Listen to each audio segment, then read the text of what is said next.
Hello, welcome back to the second session of this webinar, sharing some research and development highlights for the protected vine crop sector. So for a short introduction to this session, I'll just go over what we're planning for it. Firstly, we'll hear from Neil Fedden, who'll provide an overview on the concept of lean management and improving labour productivity in the context of horticulture. And he'll draw in some case study examples from his work with the SmartHort strategic centres and lean modules he has been running. Following that, we'll move towards more of a crop protection focus with AHDB's Joe McTigue providing a crop protection and EAMU update for protected vine crops. And also she'll highlight some of the activities of AHDB's Emu Team. Finishing off the event, Surrage from Fargro will discuss how to improve the use and efficacy of bioprotectants in your IPM programs, with particularly focusing on using decision support systems more effectively to achieve this. So just to remind you, you can submit questions via the question box on the right-hand side, and we'll read these out to individual speakers after each session. So firstly, I will hand over to Neil. Hi, Neil. Thanks, Natalie. And good afternoon, everybody. Yeah, as Natalie says, I've got a short presentation that takes you through the work that we've been doing on SmartHort. Essentially, it's using a technique called lean, which originated in the Japanese automotive industry. And has since moved into lots of other different sectors. We've been working now as a business for 14 years, working across quite a wide range of different sectors, and increasingly more so, especially this last 2 years in horticulture and agriculture, where there's been some particular challenges with getting the right skills into the business. So really using these techniques as a way of improving operational efficiencies with a view to increasing capacity and reducing down at the need to bring in additional resources during what can be very seasonal businesses. So just as a bit of an overview of some of the companies we work with, it is quite a wide range. So my background's manufacturing sector, so we still do a lot of work in the manufacturing sector, but increasingly more so, growers, horticulturists, agriculturalists are starting to recognise the benefits, and we've done work now with around about 140 different growers, quite a wide range of different growers as well. So the techniques, I think people are starting to recognise these lean techniques, and I'll take you through in a minute what lean is and what it means. The people are starting to realise now that it can apply to anything. Originally, everyone assumed that it had to be high volume manufacturing where you get the benefits. But I think what people are recognising now that you can apply it to any business process. So the reason why, start off with why do we look at applying lean to horticulture and agriculture? I think everybody wants to improve productivity with a view to improving profits, especially against the backdrop of the difficulties in bringing in resources and skills into a business. We also, with that in mind, we also wanted to reduce down the amount of hassle within the job for the individuals as well. We wanted to make it an attractive place for people to work. So if we can simplify the processes, we can make the processes easier. If we can eliminate as much waste as possible, which is where lean gets its name from, then we can make it easier for individuals and the workers and members of staff within the business, and therefore hopefully we can improve retention and return rates. And some of the work that we've been doing as well is to provide some career progression, so giving people a national recognised qualification in lean, and certainly some of the work that we're doing with SmartHort in the pork sector has been around how can we give people a qualification at the same time. So as well as getting the business benefit, there's a benefit for the individuals as well in terms of career progression and reducing down the hassle. And we're seeing that as being really key to sustainability of this. You know, if there's just a business benefit, but it makes the work harder for the individuals, then it's not going to be sustainable. So we're always very conscious that we've got to deliver both things. We've got to deliver a business benefit as well as making it easier for people that work within the business.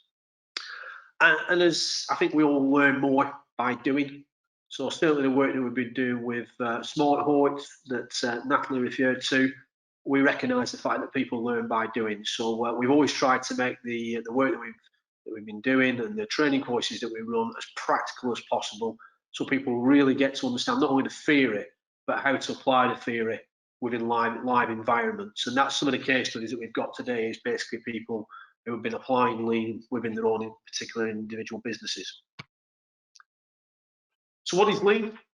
As I mentioned, originated 1950s, Japanese automotive industry, and has since transferred across into the UK automotive industry, and then from that into a whole wide range of different businesses. There's 5 core principles that you can distill it down to. The first thing that we do is we understand the value. So what are the things that you do that the customer is willing to pay for?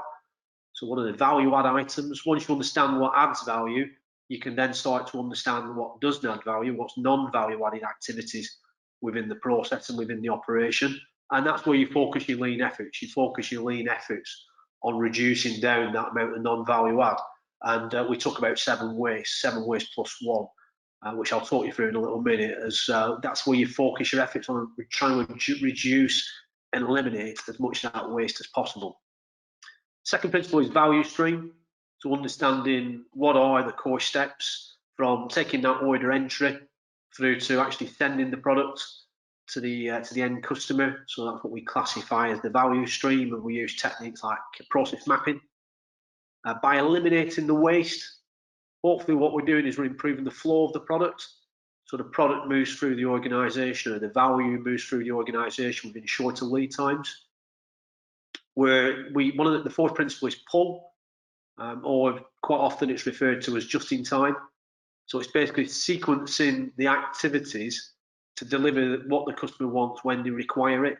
So not delivering it too early, and obviously not delivering it too late, but sequencing the activities around when the customer actually requires that value to be delivered. And then the 5th principle, and probably one of the more important ones for me, is this idea of perfection, of continuous improvements, or a Japanese word kaizen. Kai meaning change, zen meaning good. So a change for the good, a change for the better. So it's just this idea of getting everybody involved within the business, looking at lots and lots of small, simple improvements that can be carried out in order to reduce down this waste, these 7 waste plus 1, in order to increase the capacity to add value within the operation itself. So just going into a bit of detail, and this leads into case studies. These are live examples. This is where we've been doing a process mapping activity. This is where we're trying to understand the value stream. So the end-to-end, what are all the steps involved in carrying out this particular process? We record onto this distance and time that's involved in each of the individual steps. And we're doing this, the reason why we use post-it notes and we put it up on a big whiteboard is to try and encourage more people to be involved. So whenever we're doing the mapping, we're getting as many individuals involved, so everyone gets to understand what each of us is doing across the process. Quite often we'll find people at the start of the process don't understand what goes on at the back end of the process, and vice versa. So for example, people in the pack house don't really understand what goes on in picking, and people who work in picking have never worked in the pack house. So quite often you'll end up with these artificial barriers within the organisation. So doing this as a group, getting everybody to contribute what their problems are and what their issues are, everyone gets a better understanding of what each other's role is, what the problems are, and then more importantly, what can be done to actually improve that operation. So the blue post-it notes that you can see on this particular example is where we started to identify these problems, and therefore started to think about what we can do to actually improve the process. Another technique that we use as part of the lean tools is something called string diagrams. We found in horticulture and agriculture, there's a lot of distance travelled. There's some fairly large sites.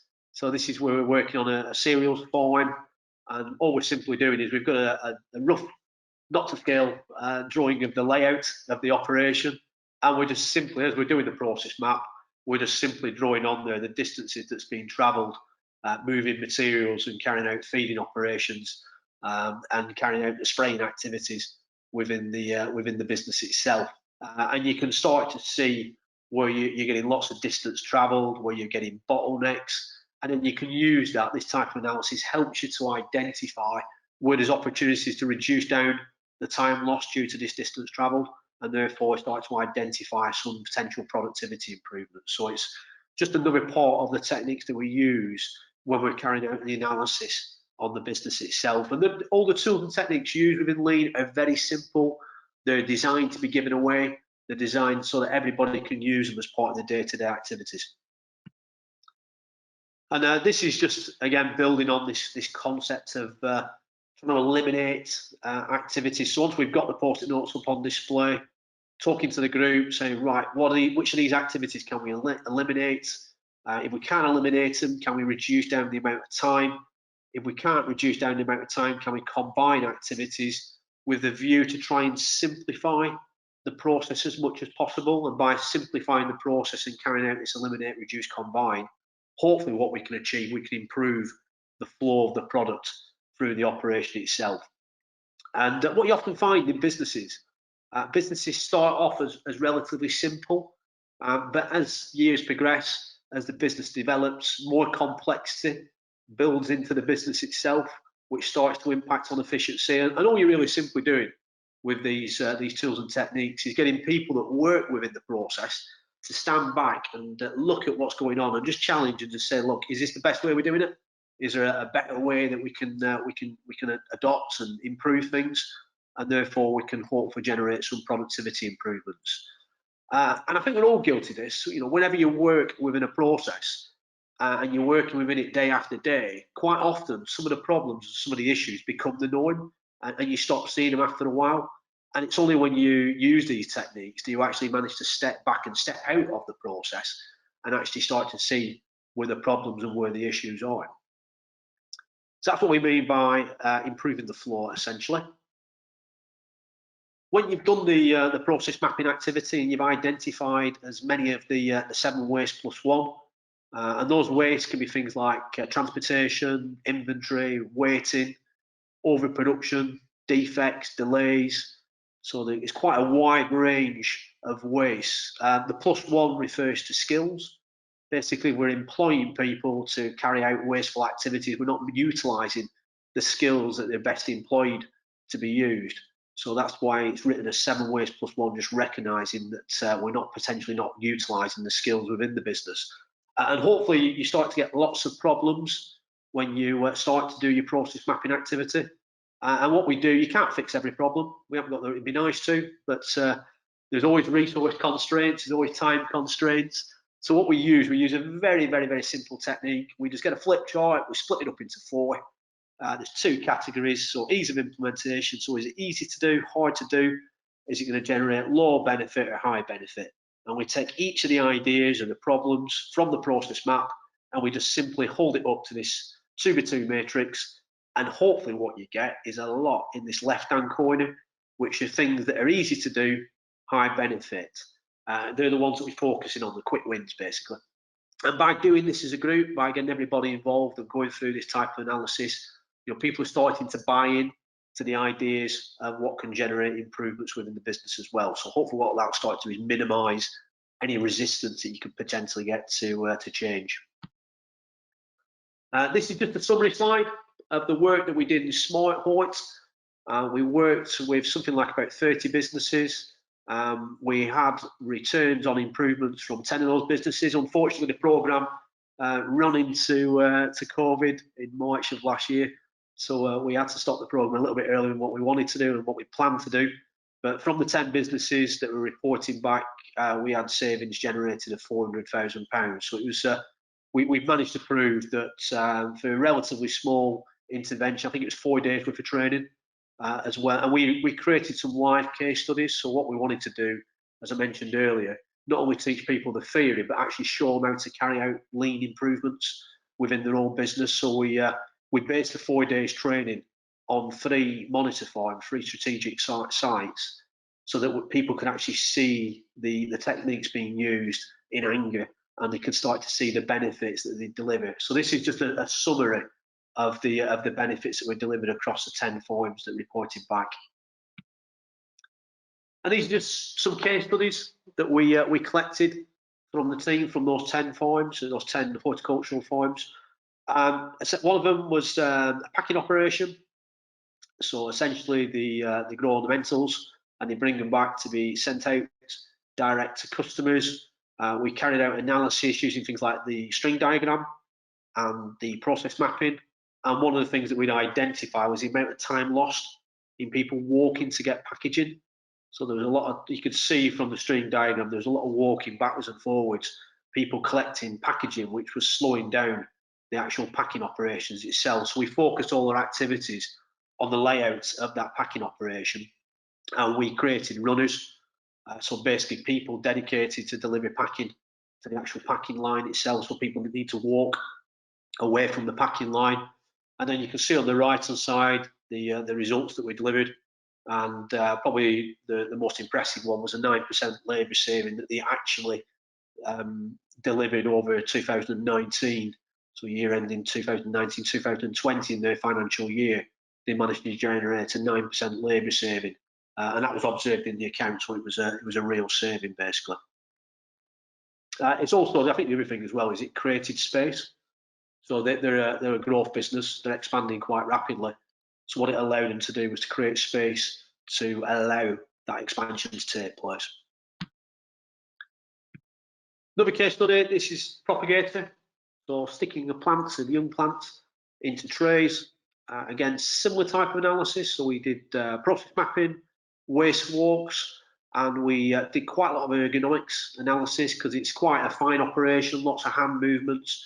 So we did quite a lot of analysis of the movement of individuals and the ergonomics of the workbenches themselves. And a couple of things came out of this. One was the fridge, where they were collecting the raw materials, was located at the very back end of the nursery itself. So a lot of time was lost walking backwards and forwards to collect the cuttings that they needed. So we simply bought a small fridge so that could be located, and that allowed the supervisor to remain online. Which during peak period when they had a lot of new starters was absolutely crucial. I guess most of you are working in that scenario where you've got seasonal workers coming in, you've got to get them up to speed as quick as you possibly can do, and supervisors play a key role in that. So what we wanted to do was to maximise the skills of the supervisor by minimising the amount of time they had to walk away from the line itself. And we also looked at the workbenches, the ergonomics. We spent a bit of time looking at the workbenches and thinking about how the workbenches themselves could be organised in order to improve the actual operation. And as part of that, we just simply took some videos of the process. So this is something we call activity sampling.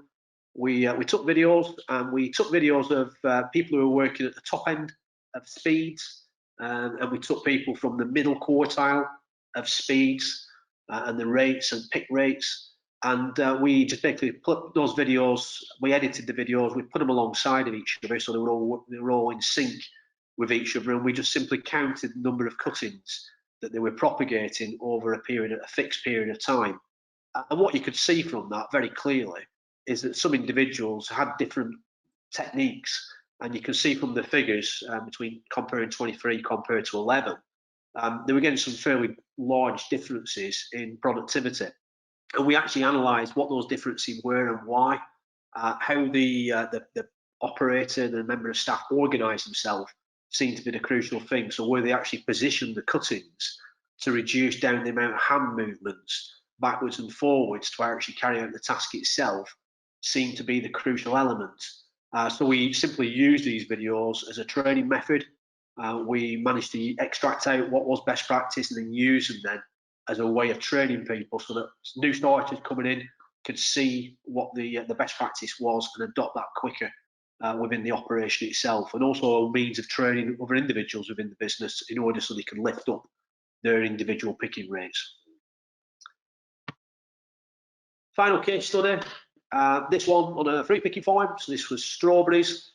Again, activity sampling, string diagrams and process mapping. The thing that came out of this that was identified as the big opportunity was the amount of time spent walking with the fruit, once the fruit had been picked, walking and taking that to a weigh station. And then there were delays while people were waiting for access to the weigh station. You could potentially end up with queues during very busy times. And the action that came out of this that was implemented was simply introducing more weigh stations into the operation to reduce down that distance travelled and also to reduce down the delays on waiting for access.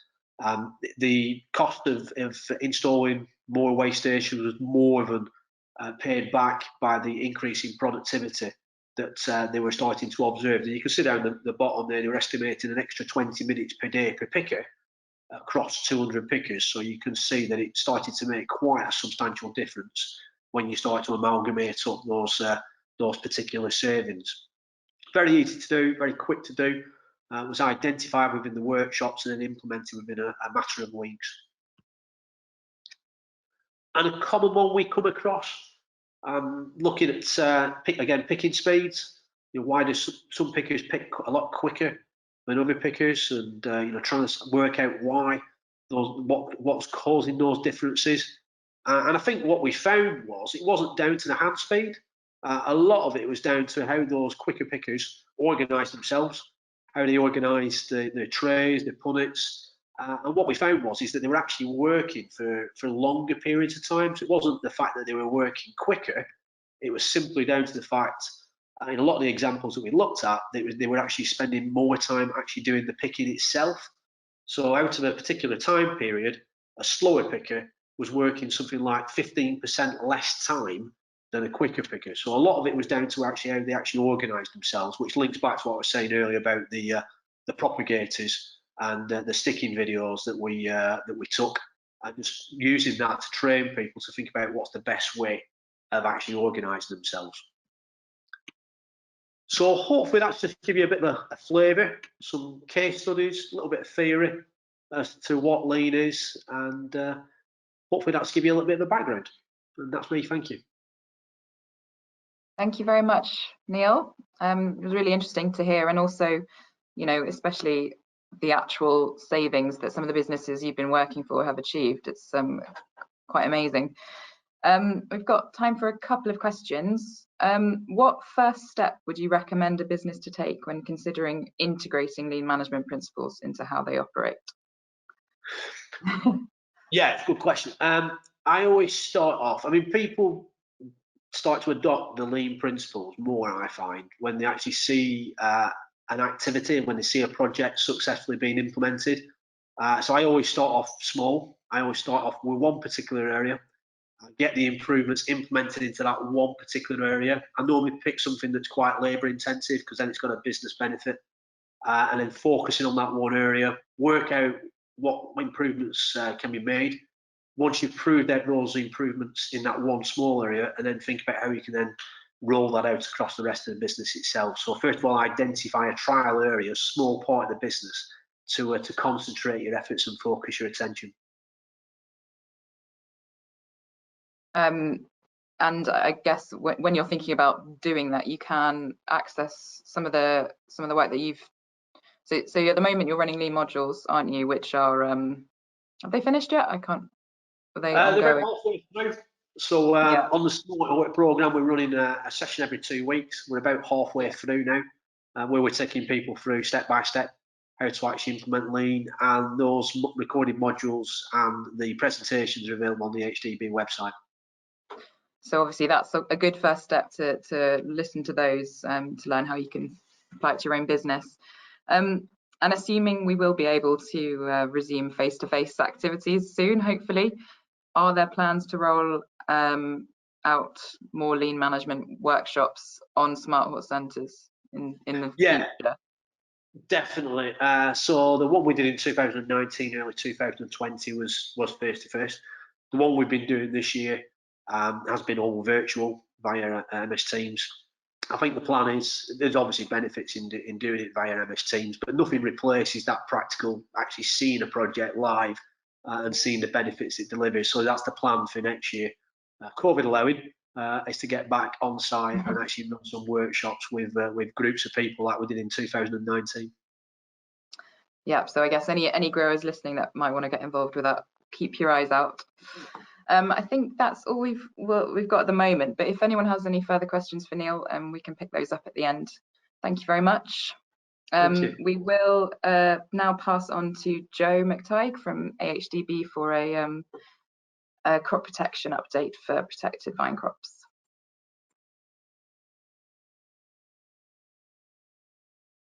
Thanks, Joe, we can see that.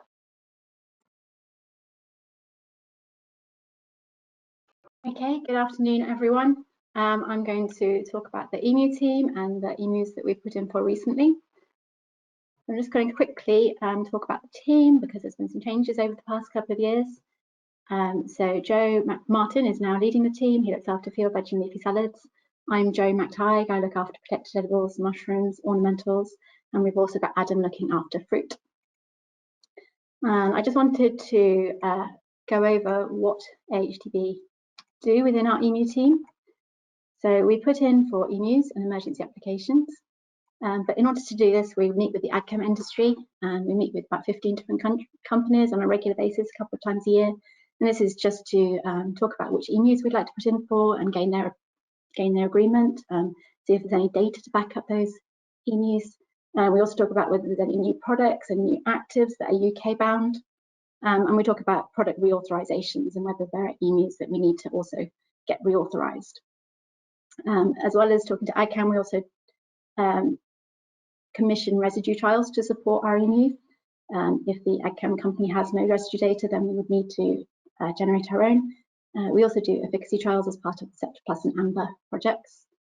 We also meet with the regulator CRD regularly, a couple of times a year, to discuss emergencies, issues with the application processes, any problems that growers are having with the authorizations.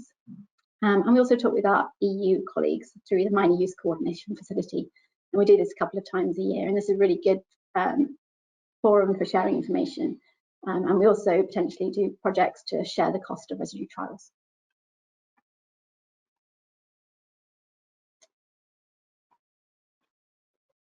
So with GB leaving the EU, there might be some changes in the pesticides that we see. We've got a new pesticide regime, and there is potential for divergence in approval status between GB and the EU.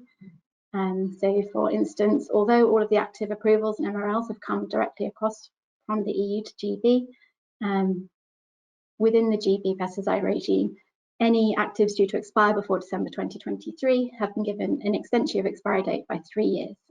One of the areas we might start to see divergence is if the EU choose not to renew an active or choose to restrict an active whilst we still have that use in GB. So an example of where this might happen is with indoxacarb, so Steward. This is proposed for non-renewal in the EU. We're waiting for the decision on that. We don't know if this happened, whether GB would choose to do an early evaluation on the active or whether they'd allow the active to continue and the products be usable for 3 years. Either way, there would be residue considerations, so potentially MRLs would change in the EU. And this may lead to use withdrawal in GB. It may mean that we need to keep an eye on export restrictions. And if supermarkets are working across the EU, it may lead to residue acceptability changes. As I mentioned before, we are likely to see divergence when it comes to MRLs. And there is a new GB MRL database, which we will be keeping an eye on.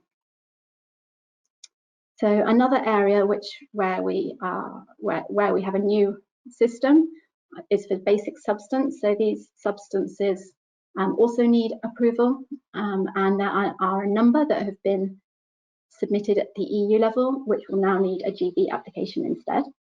So an example of this is TSOP. So we've been waiting for this product, which is a tomato seed disinfectant, in GB. An EU application was submitted maybe 18 months ago, 2 years ago. So it's sort of coming to its fruition in the EU. But of course, because we've left the EU, we will now need to submit a second GB application. There's actually no process for doing this with our regulator yet, but we're told it's likely to be a very similar process to the EU process. Regarding emus and products, these have always been authorised at a national level, so there's no difference in applying. One of the differences we might see is the fact that there's no mutual recognition. We can't just simply pull a product over and use the data that was used to authorise in the EU any longer. It is possible to still look and see if there are emus that are authorised in the EU, and if we have that product in the UK, potentially we can get hold of data through the authorisation holder to put in for a GB in EAMU. We're also told there might be a new fee structure going forwards. At the moment, there is a flat rate for EMUs. We're told this might become an hourly or modular rate, so potentially more complex EMUs would cost more than we're paying at the moment. With the exit from the EU and having our own GB pesticide system, there is opportunities. So one of these is to facilitate biological approvals. We know that one biological doesn't equal one conventional. So to get more of these biological products into the market would be a really useful thing to do. Biologicals are very often niche products and potentially have a small market, so the fee structure is going to be really important for getting those products into the UK. So an example which is relevant for tomatoes particularly is Tutavir. So this is a product that we would very much like to see being used against Tutor absoluta in tomatoes. The baculovirus active substance behind Tutavir is pending in the EU for pending approval in the EU. If we are to see this product in the UK now, we would need a GB approval and of the active and an authorization of the product. So CRD tell us that they will look at the active substance and the representative product in tandem to reduce timelines and to reduce costs. And so we wait to see whether the company feels that it's financially viable to bring the product to the UK. We have actually applied for an emergency authorization for this product in the past, and that was rejected by CRD because there are alternative control products available. So another area where we might be able to be an opportunity would be to facilitate new methods of application. So for instance, using bait techniques or precision spot applications, so techniques to reduce the amount of active going into a crop. I'm not going to dwell on this, but I just wanted to note that AHDB do track active substance status, and we do keep an eye on potential risk of loss of actives. And all of this information feeds into the individual crop risk registers, which highlight pest and disease pressures. And then we're able to prioritize research from there. And we have a new AHDB active substance risk register off the back of Brexit, which includes both GB and EU data. So I wanted to talk a bit more specifically about some of the products that we've obtained EAMUs for recently, and some of the issues and challenges around those and restrictions that you might be seeing on the authorizations. So microthiol special for tomatoes came about at the end of last year, and microthiol special had a new map, and the issue we had here was that there was no old map stock on the shelves even before we'd got round to applying for the new EAMU. So the regulator were fantastic in this scenario, and they were able to turn around an urgent authorization for a new EAMU on the new map in just 6 weeks. I've noted there that on this new map authorization, there's only 8 applications, whereas previously on the old map, they were unlimited. And I'm going to come back to that point in a moment. We have submitted an EAMU for thioprom, which is a liquid sulfur product. And we're hoping that that will give us some more applications with sulfur. And I also heard last week that the Sulfur Vaporizer product has now been authorized in the Netherlands. AHDB actually included this product in our Such Plus trials, and the efficacy data from those helped with the authorization in the Netherlands. So the company are now asking if GB are interested in this product coming to the UK, which of course we would be. So we don't see this issue of gaps happening very often when we change map. CRD tend to email AHDB when a product is re-registered, when a product reauthorization is going through. And as I mentioned before, we also have these biannual meetings with the AgChem companies just to keep track of product renewals. So just to come back to that issue of a reduced number of applications, we've just put in a new application for Coragen because Coragen has a new map, and so we want to renew the tomato EAMU, and we're also looking to put in a new EAMU for cucumber and pepper. The tomato EAMU has a higher rate of application compared with outdoor crops. So as you can see on the on-label use of apple on the old map was authorised at 175 mils per hectare and had 2 applications. The new map has less applications at the same rate, But if you look at the old tomato EMU, it's got a much higher rate of application and those two applications. So that really high rate of application is due to the fact that we have a very tall UK crop. Originally the EMU had an application rate of 200 mils per hectare, and this was based on a Spanish EMU, which we mutually recognised across. But the Tomato Growers Association justified that because we have the taller crop and a bigger leaf wall area, that we should be able to have a higher rate of application, which would not impact on residues. And that was accepted. However, when we apply for an EMU, we need to work within a risk envelope requirement. So that risk envelope requirement states that we must fall within the risk envelope of an existing on-label use or an existing EMU use. So we need to meet the application rate, the application timing, the application method of the on-label or existing EMU use. We're allowed to bring outdoor uses into protected environments, but we can't bring protected uses into outdoor environments. And the reason we've got these environmental restrictions on protected crops is because if you're growing on organic media, that organic media potentially will be composted and put into a soil-based system. So there needs to be an environmental risk assessment. But if we think back to Coragen, obviously the tomato EMU has a much higher application rate than the outdoor on-label uses and an extra application as well. So we are a little concerned that that old EMU may not carry across, but we will have to wait and see on that one. So another area where we see changes on our EMU authorizations are PPE restrictions. So for something like Canamite, we see statements saying workers must wear suitable protective clothing in which arms, body and legs are fully covered and suitable protective gloves. And I understand that often in a greenhouse environment, this is a difficult thing to achieve. And effectively, we're looking at a balance. So when we look at the worker exposure calculations, potentially we're either looking at less active, so a lower application rate or fewer applications, or we're looking at clothing restrictions or re-entry periods. One way to remove these mitigations is to generate DFR data. So this is dissoluble foliar residue data. And this is basically a measure of how much of the dried residue will brush off onto a worker.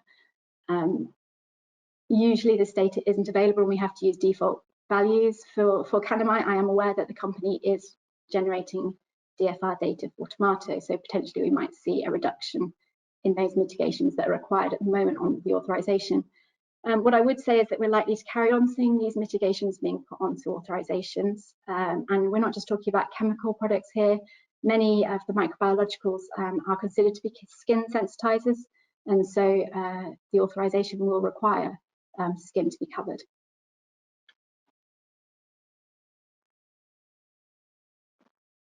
So this was the final thing I wanted to touch on today, and that's residues data. So when we apply for an EMU, we need to provide residues data for edible crops, just to ensure that the product is safe to move through the system. So we've recently been asked for products to help with caterpillar control in pepper. And the growers I talked to looked to see what was available in the Netherlands and came back and requested a cyanotraniliprole product, a chlorantraniliprole product, and an azadirachtin product. In the UK, we've got Verimark, Coragen and Azotin, which fit the bill for those actives. And so we went looking to see if there was any residue data available for those products. So the residue data must be the same application method and the same situation. So when we looked to see whether there was any cyanotraniliprole data, we found that there was some US field data, there was some southern EU greenhouse data, there was some northern EU greenhouse data. So because the US data was conducted in the field, that's not any use to us. If we were looking at a field crop, we would need to use northern EU data, but because we're looking at a greenhouse crop, we can use the southern EU data as well. Because we can use both the southern EU and the northern EU data, we actually have enough data to apply for an EMU for Verimark, for both pepper and cucumber as well, actually. when we looked at a chlorantraniliprole product, we found that actually the data was available for a different formulation, but we think we can extrapolate across from that. And so we think a pepper EAMU will be possible. The cucumber data was at slightly different rates, so we will try for a cucumber EAMU for coragen. When we looked at azadiractin, we found that there was no azadiractin data at all for pepper. And in this scenario, we might look at a couple of different options. So we might go asking other companies if they're likely to have an azadiractin product coming to the UK, and whether that might have pepper data on it. And if that's not the case, then potentially AHDB can generate our own data in order to get use on this product. And that was my last slide. If you have any questions or comments or requests regarding EAMUs, please don't hesitate to be in touch. And I will pass back to Nat. Thanks, Jo. I think that was really useful to give an overview of all your hard work at the moment on EAMUs. We've had a couple of questions. How long before we get sulfur vaporizers in the UK? Yeah, so they've literally only just been authorised in the Netherlands. We would need the company to want to bring it to the UK. Potentially, if they decided to do that tomorrow, then it could be a year, although we're hearing that the regulator is slightly slower at the moment due to Brexit and different issues. So potentially a year to 18 months once the application is made by the company bringing the vaporizer across. And then it would depend on what the on-label uses were. That might be just tomatoes, or I'm not sure what the on-label use would be. So then potentially we'd need to extend that on-label use to EAMUs as well, which would be another year. Okay, so a bit of time then. A bit of time, yeah. Realistically, at least 18 months, 2 years. And yeah, that's it. And it's down to the company as to whether they will bring it to the UK or not. Okay. You touched on risk registers. Can you explain a bit more about what risk registers are and how AHDB use them to prioritise pest and disease challenges, and also how do they influence the risk registers used for EAMU applications? Yeah, so we meet with all of the different crop groups between the three of us across AHDB, and each crop group will have its own risk registers. So within that risk register, we look at the pests and diseases, and we ask the growers to score how concerned they are about those pests and diseases. And this enables us to see where which pests and diseases are bringing the biggest risks to that crop. And then we have our actives risk register, which keeps track of which actives are available and whether there's a risk of loss of those actives. So if we can see that we've got a particular pest that is a problem in tomatoes, say, and it has 5 different actives that we could use to control that pest, but if we know that a couple of them are likely to be lost or restricted in use, then we know that potentially we need to put some research into finding some alternative products and actives for that pest. And if there aren't chemicals or biologicals available against it, maybe we need to put in more research about regarding other methods, so maybe hygiene or cultural methods of control. Great, thank you. That was, I think, useful explanation. There aren't any more questions at the moment, but I might come back to you at the end. And again, just to say that you're happy for people to get in touch if they have queries about EAMUs and concerns in that area. Thank you very much, Jo. So finally, we're going to pass on to Surrage for our last session on improving the use of bioprotectants in integrated pest management programs. Yeah, so I'll just pull up my slides quickly. Have you got that, Nat? Yep, perfect. Excellent. Yep, so my name's Ant. I'm a technical development manager here at Fargro. So today I'm going to talk a bit about using decision support systems as well as some different types of sensors to help us optimize our IPM programming as well as the use of bioprotectants or biopesticides. So if you very firstly just basically touch on what IPM is and where the bioprotectants fit in. Dave mentioned it really well earlier, that prevention and the cultural and mechanical physical controls that you put in place are absolutely the bedrock that form the solid foundation for a good IPM program. If you can get this bottom part correctly managed, then the upper levels of additions of macrobiological controls, bioprotectants or chemical pesticides should be greatly reduced. So there's a lot of different data sets that play into those, and we'll look briefly at those, but the presentation today is more focused on bioprotectants. So above those physical and mechanicals then come the biologicals and the chemicals. And right across the entirety of the pyramid, there's lots of different data sets that fit in that play a role across the way. So stuff like disease data, whether it be from a preventative strategy, the use of biologicals, so maybe bacterially based products that are going to be effective against incoming pathogens, the use of chemicals, environmental data as well as weather data, which plays a role right across the spectrum of IPM, your crop development data and how you're looking at different cultural or sanitation techniques or preventative techniques. Perhaps you have a certain development stage of the crop that's more susceptible to certain pest diseases than other. You can use that crop development data and the timing using data for GDH modeling as to when to implement certain preventative strategies to get ahead of the game.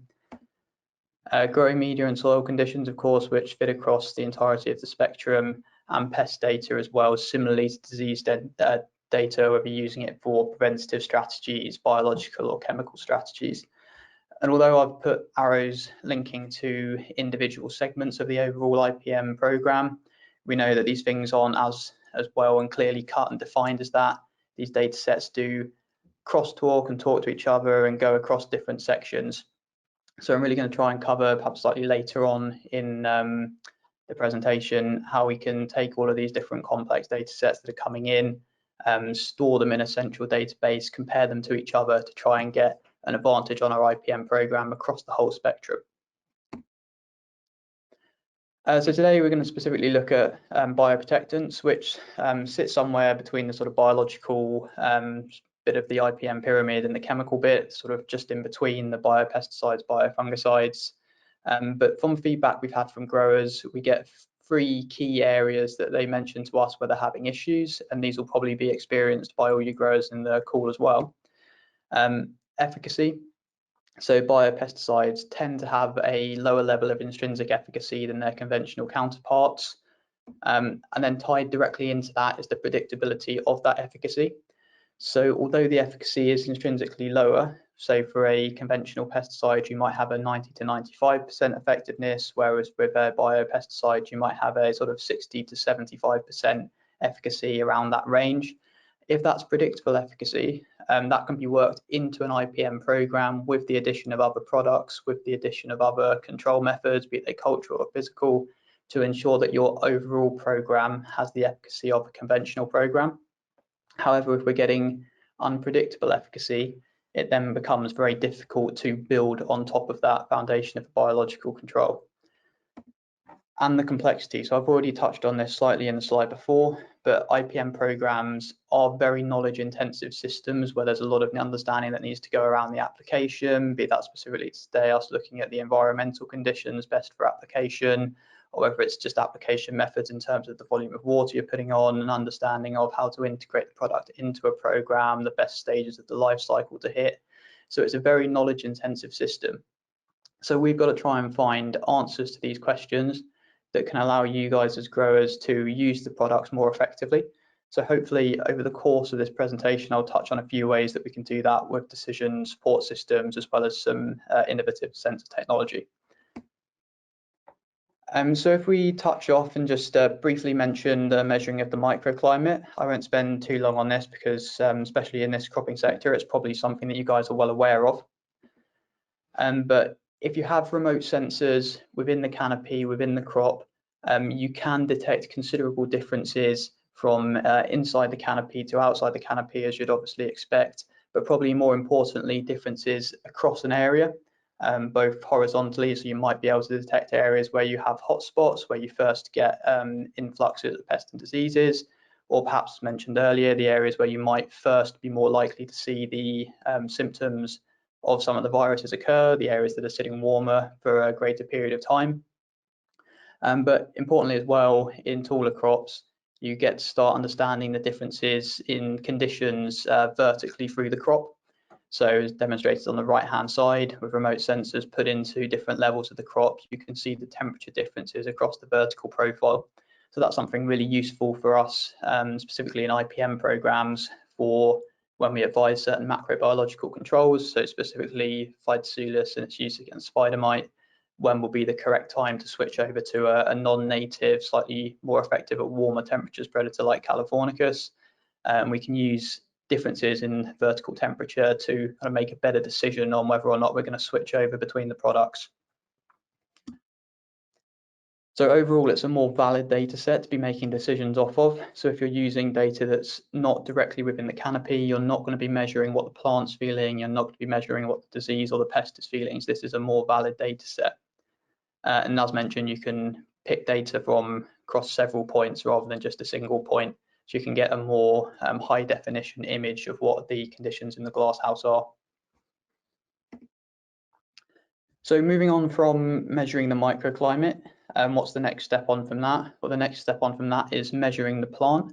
So we understand and measure the external factors such as environmental conditions quite well, but we don't often relate that to how the internal responses from the plant is responding. And that's mainly because it's been quite a difficult thing to do and not been massively commercially available. But these sensors that you're seeing on the screen are sensors from a company called Fargro, the PhytoClip and the PhytoStem, which wrap around or either clip onto the leaf or wrap around the stem of a plant, and then they measure very minute changes in the diameter of the stem itself, and they measure the sap flow through the plant. So I like to think of it as kind of like how we as humans might have heart rate monitors. So I've got one on my wrist there, and if you see things like heart rate variability change or resting heart rate significantly change over a period of time, that's a clear sign that something is wrong. And the same is true of a plant. If you see significant changes of the sap flow over time or diameter variation over time compared to a control, that can give you an idea that something is not correct within the crop. So if we look at how that would be an example of how that would work in IPM. In this case, we're looking at an apple tree where you've got two identical plants growing in identical conditions. You have the control plant, which is the blue line where the stem diameter is just going through its normal diurnal fluctuations, but kind of just gradually going up and up. And then the white line, which is a stressed crop, where you have that increase, you see the drought stress, and then the stem diameter doesn't increase as rapidly, or doesn't follow the same trend as the control plant. So daily growth stops and shrinkage starts to occur. You also see the bigger fluctuations in the diurnal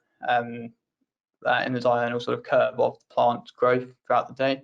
So the diameter variation increases. But what's really key here, especially key within an IPM program, is when we get that drought stress, it's only about 3 or 4 days after that we start seeing the internal processes within the plant start to respond. So we get that data saying that there's something wrong.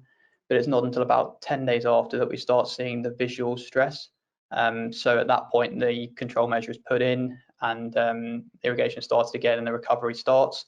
But there's then a big difference between the control plant and the stressed plant. So if we were to have spotted that earlier using this data set, we could reduce down that gap between the control plant and the stressed plant. So how does that fit into IPM? Well, the concept is very similar for things like sucking pests. So when pests tap into the phloem, you then again see the diameter variation of the plant change. You see those bigger diurnal fluctuations. The stem diameter actually starts to shrink, and then you can put in your implementation of a control method to see the recovery. But what's important is you'll see these stem diameter changes pre-symptomatic to the pest or the disease infection. So you're going to see this before you can actually see the pest in the crop. So at the moment, this is still quite early stage technology. What needs to be done is to better understand the specific signatures that are distinctive of different pests and diseases coming in, or different stresses, be they from drought or from nutrient deficiency. So it may be that it comes through stem diameter sensors like this particular one, but it also may come through electrophysiology sensors. And definitely with the electrophysiology sensors, they have already characterized some of the signatures for stuff like nutrient deficiency, as well as a couple of diseases. So there is the potential going forward that we'll be able to use technology like this to give a really early pre-symptomatic detection of a disease or a pest coming into a crop, that then you can action maybe the implementation of your macrobiological controls or the application of a bioprotectant to allow it to work in its sort of early curative preventative strategy.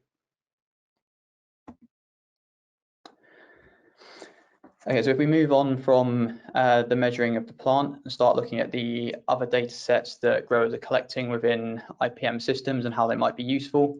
So we often talk about integrated pest management as being the integration of all these different solutions, be they cultural, biological, chemical practices. But what we often don't see is the integration of different data sets. So we know that growers are out there collecting their pest crop protection data from their crop walk, be it through traps, sticky traps, delta traps, or just from the plant, collecting EC data, pH, crop growth parameters, and then they're often existing in silos, so individual Excel spreadsheets where they create some graphs looking at different varieties or perhaps different tunnels, but they're never overlaid on top of each other. And if you're not comparing those data sets together to one another, you're going to be missing out on information and potentially actionable insights from them. So if we look at an example of how you can input data into a system and the usefulness of it, we've got some crop walk data that's put in here to a platform called Sensi from 30 megahertz. We then have the crop walk data, which a grower can then compare against the environmental conditions, so in this case temperature, and see how something like temperature is potentially leading to an increase in the pest pressure. There's then also the ability to comment on top of data sets to mention what sprays you're putting in when you first spotted issues coming into the crop, so you can have a really useful, robust data set going forward into future seasons. One of the speakers earlier spoke about how you can always use that data from previous seasons or experience from previous seasons to make yourself going forward better. And having data centralized in a way like this with commentary over the top of what's going on can give you a really useful data set on top of which to make future decisions. And also really importantly and key at the moment, especially in this particular cropping sector, but also all cropping sectors with COVID, is the ability to work remotely. So we heard earlier about how important it is to try and limit down site visits with the viruses that are going around, and potentially using remote agronomy tools such as this, where you can invite an agronomist onto your platform, share certain data sets with them, take pictures and upload them in real time, can allow them to have a look into the glasshouse without actually going into the glasshouse physically. So it could be a really useful and powerful tool in limiting the number of site visits. There obviously will have to be site visits if there's issues that are spotted, but you can make sure that those site visits are only happening when it's really absolutely critical from using remote agronomy. So just looking at how we can and how we have created systems for growers based off of previous year's data. This is a grower, software grower, where we're looking at thrips predictions. And we did exactly what was looked at in the last slide, where we recorded all of their crop walk data, put it onto the platform, as well as their environmental data. And then at the end of the season, looks back across what the conditions were leading up to the thrips event, looked at what the GDH that was required for the first spotting of the thrips in the crop, and then created GDH widgets that use the kind of basic model that was really available for thrip prediction, and programmed that onto their dashboard. So we created that in two separate widgets, one that's for outdoor thrips prediction based off of weather data, and one for the indoor tunnel temp, which obviously, as you'd expect, is considerably higher, so it's going up much faster. The main rationale behind using the weather data one was the fact that you'll see on that particular widget, the top one, there is something that says now, and that is obviously the current date we're at. I took the screenshot in the past, so it's not currently correct, but it's also predicting forward 10 days. So you get an idea from that based off of the prediction, what the likely changes in the weather are. And obviously, as it's a polytunnel, the weather is very profoundly affecting the conditions within the tunnel. So you can start to get an idea of when you're heading into a risk zone. And the plan is, as we start heading into those risk zones, we look at applying the macrobiological population specifically just before we get to the risk zone. And then when we get to the risk zone, we're looking at increasing the crop walking to make sure we're spotting hotspots quicker, and we can apply bioprotectants at that point very specifically in certain areas to try and get the most out of them. So then how does data tie directly into the use of biopesticides? Well, biopesticides tend to be based on living organisms, and as such are very dependent on environmental conditions. So if we just take a couple of examples, even ones that don't, like Romeo, which is based off of a yeast extract, which is then non-living, it tends to work best at certain veneological stages. So if there's a stage of development where there's particularly high risk of disease development, something like fruiting and soft fruit, for example, where botrytis becomes a particular risk, that's so high risk that you'd potentially look at working in Romeo with another product. But in times of lower disease pressure within the phenological cycles of a plant, you could look at applying Romeo. Naturalis, which is then to a pathogenic fungus, Ppe Restrictions, which is highly dependent on environmental conditions such as temperature and humidity to be effective, and hyperparasitic fungi like Amplomyces in AQ10, where the timing of application is critical. So again, looking back at that last slide, you could create a powdery mildew model specifically for your site from your data to tell you when to start applying AQ10 as you come up to that point where you first saw it in previous seasons. So to look at specifically an example of how you could work this and how agronomists should be thinking about working with biopesticides and data, if we take Ppe Restrictions, the conditions required for activity are above 60% relative humidity, but we need to be above 80% relative humidity for the final stage of the life cycle, the external sporulation, to take place, and a temperature between 20 to 25 degrees. So if we specifically looked at a case study where we worked with a grower who wanted to use Naturalis, we decided to start off with, we'd look at the environmental conditions within their glasshouse to see if it was correct for its use. So across the board throughout the days that we looked at, the temperatures were consistently good. So they were between the sort of 20 to 30 range. So for most of the day, temperatures are absolutely fine. Humidity is quite a big factor with Ppe Restrictions, so we looked very closely at the humidity. What we saw was that there were reoccurring periods of quite low humidity that might potentially have been risky. But actually, overall, this was a glasshouse that was maintaining relatively high levels of humidity, at least humidity levels that are good for Ppe Restrictions to be working. The reoccurring periods of low humidity never went below, you can see on the left-hand side, 60% relative humidity, so it was there to work. The humidity was good enough for Naturalis to be effective. So we decided that based off of that, we think the product shouldn't be limited by the environmental conditions. So again, we think back to the fact that that's quite complex to do, time consuming, so we don't want growers to have to be doing that whilst they're thinking about using a product. So what we can then do is create simple dashboards to give growers information about whether or not the conditions are conducive for a product to work. So in this case, again, using the example of Naturalis, we created a dashboard that just had a couple of widgets on it that would shine up green if the humidity was going to be good, and green again if the temperature ranges were going to be effective, and then a couple of graphs with the temperature and humidity for the last 7 days programmed across it, just so you could see the sort of diurnal fluctuation, so that you weren't going to be looking at the graph and then applying it, but actually, a couple of hours later you would drop outside the conditions. So we can use this to very quickly sort of take that background complexity out of the system and just present it to the forefront. And then across the board in an IPM program, as mentioned earlier, data folds into all different processes. So again, this is just looking at the biological and the chemical side of things. But again, with the FRIPS, we could look at creating dashboards where we'd have widgets that are showing whether or not the pest itself would be in development, which macrobiological controls across the board would be most efficacious, again, using the gauge system of either being green, yellow or red, depending on how effectively they'd work. And then again, a biopesticide across the bottom to see if they'd work effectively. And you can program in this for all different kinds of pests and diseases. And what's quite useful now as well is that the ability to copy this. So if you did want to work alongside a remote agronomist, you could work with them to create an initial dashboard to understand the conditions in your crops and what you're looking out for. but then it can be copied and pasted to different dashboards. So once it's created the first time, which might be a task to do in the winter when there's a bit more time, it can then be replicated very easily throughout the season. And once you have all this data displayed in this way, hopefully that would mean that the efficacy should be consistently better, because you've taken out one of the big factors of applying in the wrong environmental conditions.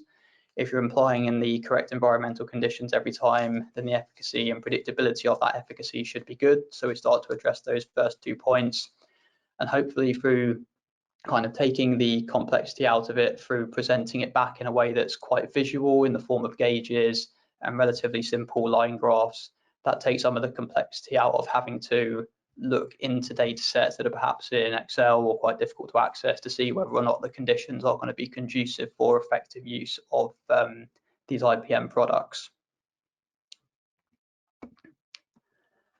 So that's a kind of brief touching over of quite a lot of subjects. As I mentioned, data can be used right across the different processes, and probably some of the most useful and more fundamental ways it can be used are in the bottom 3 rungs of the IPM pyramid, as it were, especially things like sap flow sensors to ensure that you're forcing active growth upon the plant, to try and make sure you're taking up nutrients, to ensure that you've got as healthy a plant as possible to set a firm foundation. So please do get in touch, and we can discuss the potential of remote sensing and using data in your organisation. Thank you very much, Ant, for your very thorough presentation, whistle-stop tour through decision support systems. There are a couple of questions. So you've already touched on this in a way already. Is there a reliable system or store of information in place to benchmark the reasons why bioprotectants are or are not working in a particular context? So to help growers know how to make them work, or allow growers to assess whether it's viable and practical for them to invest in bioprotectant products and associated equipment and decision support systems. Yeah, I mean, in terms of a reliable system for doing it, I think storing on a central database and collecting as much data about the application as you can is quite useful. So the system that we work with, 30 megahertz and Zenzi, we do have growers doing this, where they're recording their application of fungicides and insecticides, both conventional and bioprotectants, noting down on the graph with a timestamp when it was that it was applied, the effect that they see on the pest or disease population, and then also continuously collecting that crop data to see when it starts to increase again, so they can get an idea of how long it's effective, why it might have been effective that long, was it actually the chemical or the weather conditions that were causing that? And from that, as they start collecting more and more data on that, they can get a more informed database to make decisions on when they need to make repeat applications, or why it was that bioprotectants may or may not have worked. So I guess the important thing is for growers is to start working on this stuff now and finding out which systems work best for them. So we're always open to conversations about what pain points you might be having around growing the crop and how we can potentially look to solve that with data. Yeah, I mean, obviously it's got to be a learning process, hasn't it? When you're using these different products. And I suppose the question regarding the practicality and viability of using bioprotectants is a bit, and biological products is a bit moot, because we're moving towards a scenario of losing more and more chemicals, so we need to learn how to work with them, don't we? Yeah, and what I'd say is, especially if you do find yourself really struggling to get good efficacy from bioprotectants, to get in touch with either us, or if you're using a bioprotectant from another company, we're happy to advise, but also get them involved, and we'll try and help understand why it is that it's not working for you as well, because in all likelihood, if it's not working for you, there's probably other growers that it's not working for us also. So it'll be interesting for us to hear why it is, or look at why it is it potentially isn't working, and try and work through it with you, because that'll be valuable for us going forward as more and more sectors start adopting it. Yeah. Your dashboard ideas to match data to optimize IPM sound great. Do you find there has been increasing interest from growers to adopt these techniques? Yeah, absolutely. I mean, one of the things is it's never sort of an easy path, as it were, to get them using it effectively, it's all about working with the grower to make sure that they're getting effective use out of it. So a few of the growers that we work with, I'm invited onto their dashboard. So I mentioned earlier, you can have this remote access and you can give this to anyone you want because the data's yours. But I work with them to set up certain dashboards, give them training sessions on it, give the guys out in the field that are actually going to be using the data to affect actions, training on it. And then we just have a constant back and forth, like every couple of weeks or every month, just to see how it's going, changes that we can make, because it's a learning path for both us and the growers to try and really optimize these systems. So we're keen to work with growers, and it is being uptaken more and more, but it's all about working alongside people to make sure that they're getting best use out of it from their specific crop as well. Yeah, because every context is different, I suppose. And you're learning just as much from them as they are from you, probably. Yeah, absolutely. Just more of a comment, but very interesting presentation. But you've introduced yet another term, bioprotectants, which and we already have enough names in this biocontrol arena. So I guess any explanation around the difference? Well, I think bioprotectant was sort of a term that was floated in the last couple of years. To be honest, I've never been massively keen on it because I think it's a term that's brought about because pesticide has some quite negative connotations around it. But equally, from a growing perspective, we all know what pesticides are, and biopesticides for us, is fine. We understand it's biological pesticides, but from a consumer narrative, having the word pesticide is instantly that's bad. So bioprotectant is a word that I'm trying to use a bit more, because we do have quite a lot of interaction with consumers and trying to get them to understand the difference between a pesticide that's based off of a quite harsh chemical and something that's based off of a naturally occurring fungus is a bit of an uphill struggle. So anything we can do to try and make it a bit easier is useful, but I fully appreciate that for a grower especially, it's confusing the amount of terms that get thrown out. Definitely. Well, that's all the questions we have at the moment, but if anyone does have any more, if you send them through to us, we can answer them after the fact. Thanks so much, Ant. I will wrap up now. If I'll just share some closing slides.